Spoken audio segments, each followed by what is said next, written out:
Hello friends, good morning. આજે હું લઈને આવી છું દાળ ઢોકળી રેસીપી। અમારા ગુજરાતીઓના ઘરમાં ફેવરિટ અને રવિવારની સ્પેશિયલ, કોઈ ઝંઝટ વગર સીધી દાળ ઢોકળી બનાવી દો અને ખાઈ લો અને આનંદ કરો। દાળ ઢોકળી બનાવવા માટે આપણે સૌપ્રથમ જરૂર પડશે 1 વાટકી તુવરની દાળની, જે મેં લઈ લીધી છે અને કુકરમાં સારી રીતે ધોઈને બાફવા મૂકી દીધી છે। અને એની અંદર જ આપણે 1 વાટકી શિંગદાણા નાખી દઈશું, જે એની સાથે સાથે સરસ બફાઈ જશે। અને બાજુમાં આપણે ભાત પલાળી દઈશું, કારણ કે દાળ ઢોકળી જોડે ભાત પણ ખાવાની બહુ મજા પડે છે। હવે આપણે ઢોકળીનો લોટ બાંધી દઈશું।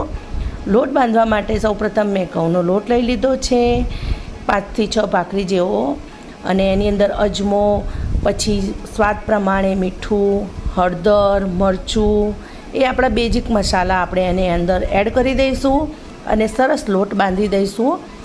એની અંદર થોડું મોયણ પણ નાખવાનું છે જરૂર પ્રમાણે, બરાબર। મોયણ નાખ્યા પછી આપણે સરસ લોટને મસળીને એને સરસ બાંધી દેવાનો છે। અને આપણે એને બાંધીને સરસ નાની નાની ભાખરીઓ, પતલી ભાખરીઓ બનાવવાની છે, જે ઢોકળીઓ એકદમ સરસ પાતળી બને।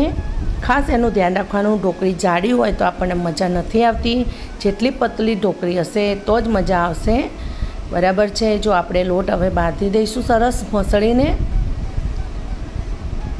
આ રીતે પાણી ધીમે ધીમે એડ કરવાનું। લોટ ઢીલો ન બંધાવવો જોઈએ, એ ખાસ ધ્યાન રાખવાનું છે।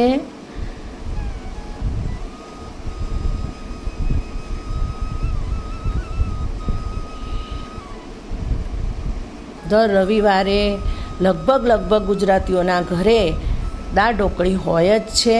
અને ખાસ તો આવા ચોમાસા દરમિયાન જો ઠંડુ વાતાવરણ હોય તો દાળ ઢોકળી ખાવાની તો કંઈક અલગ જ મજા આવે છે, બહુ જ મજા પડી જાય છે। તમે ચોક્કસથી બનાવજો અને ખાજો। જો હવે આ રીતે આપણે નાના લુવા બનાવી દેવાના છે, અને પછી બધા લુવા એક સરખા બનાવીને એને સરસ નાની ભાખરીઓ બનાવવાની છે। ભાખરી બનાવતી વખતે ખાસ એ ધ્યાન રાખવાનું છે કે ભાખરી આપણે પાતળી બનાવવાની છે, જાડી ન રહી જાય, કારણ કે ઢોકળી એકદમ પતલી હોય તો એકદમ સરસ સોફ્ટ અને સ્મૂધી એકદમ લાગશે, બરાબર। આ બાજુ આપણી દાળ પણ બફાઈ ગઈ છે અને શિંગદાણા પણ એની અંદર બફાઈ ગયા છે।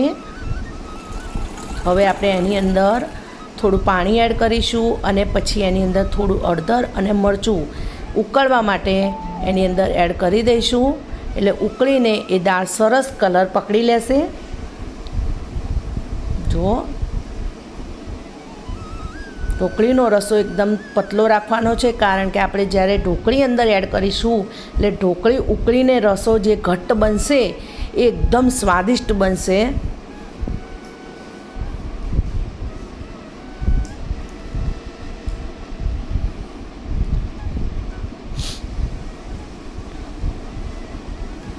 હવે આપણે એની અંદર મીઠા લીમડાના પાન, ઝીણા સમારેલા લીલા મરચાં પણ એડ કરી દઈશું।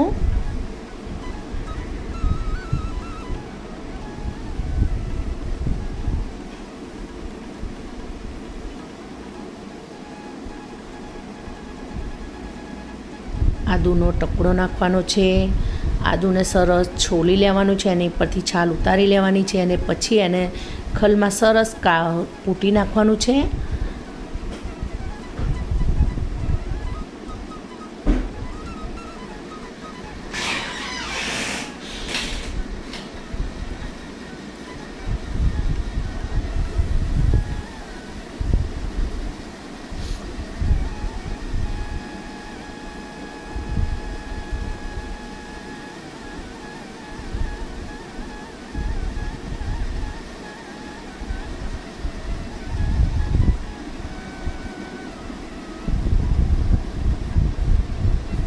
આ રીતે લીલા મરચાં, મીઠો લીમડો અને આદું ઉકળવામાં જ નાખી દેશો તો દાળ ઢોકળીનો સ્વાદ બહુ જ સરસ આવશે।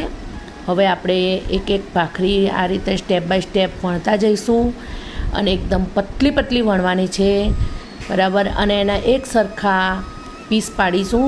તમે એના ચોરસ પીસ પણ પાડી શકો અને ડાયમંડ શેપમાં પણ કાપી શકો છો। અમે મોટા ભાગે તો બધા ચોરસ શેપમાં જ કાપતા હોય છે, एकदम सरस झीणा झीणा चौरस शेप। અને આપણે જે કિનારીમાં નાના નાના શેપ રહી ગયા હોય ખૂણાના એ આપણે રિમૂવ કરી નાખીશું, એટલે કે દૂર કરી નાખીશું. અને એનો પછી છેલ્લે એક લુઓ બનાવીને વણીને નાખી દઈશું. બરાબર છે. હવે આપણે એને સ્વાદ પ્રમાણે ગોળ પણ ઉમેરી દઈશું. આ બાજુ આપણા ભાત પણ થઈ ગયા છે સરસ મસ્ત. જુઓ, દાળ ઢોકળી ઉકળીને સરસ તૈયાર થઈ ગઈ છે. બધા મસાલા પણ એની અંદર એકદમ એક મિક્સ થઈ ગયા છે. હવે આપણે એની અંદર વઘાર કરીશું.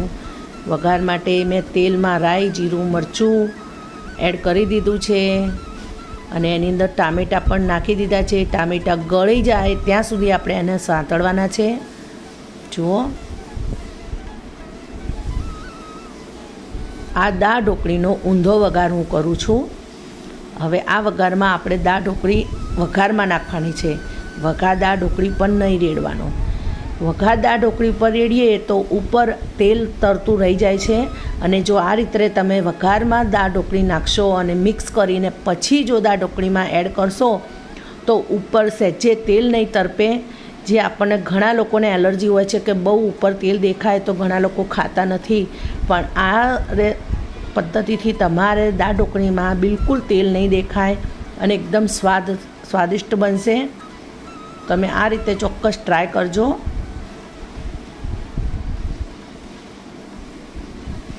આ રીતે તમારે ઊંધો વઘાર કરી દેવાનો છે. જો હવે તમને ઉપર બિલકુલ તેલ નહીં દેખાય અને સરસ મિક્સ થઈ જશે દાળ ઢોકળી. અને સ્વાદિષ્ટ તો ઓલમોસ્ટ છે જ. તમે ચોક્કસથી આ રીતે બનાવજો અને ખાજો. અને ચોક્કસથી પછી મને કમેન્ટમાં કહેજો કે વરસાદી મોસમમાં દાળ ઢોકળી ખાવાની મજા આવી કે નહીં. એની જોડે ભાત પણ તમે બનાવજો. ડુંગળી લેશો, થોડા લીલા મરચાં લેશો તો બાકી ટેસ્ટડો પડી જશે. ટેસ્ટડો મજા આવી જશે. હવે થોડો મેં ગરમ મસાલો ઉપર ભભરાવી દીધો છે. સ્વાદિષ્ટ બની ગઈ છે દાળ ઢોકળી.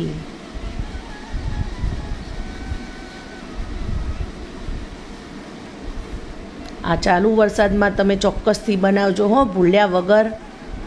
આવજો. જય શ્રી કૃષ્ણ. અને ચેનલ પર નવા હોય તો ચેનલને સબસ્ક્રાઈબ કરી દેજો. અને વિડીયો જોતા હો તો લાઈક ચોક્કસથી કરજો અને એક શેર તો કરી જ નાખજો. કારણ કે એક શેર કરવાનો, એક લાઈક કરવાનો અને એક સબસ્ક્રાઈબ કરવાનો કોઈ જ પૈસા યુટ્યુબ ઉપર લાગતા નથી. આવજો. જય શ્રી કૃષ્ણ.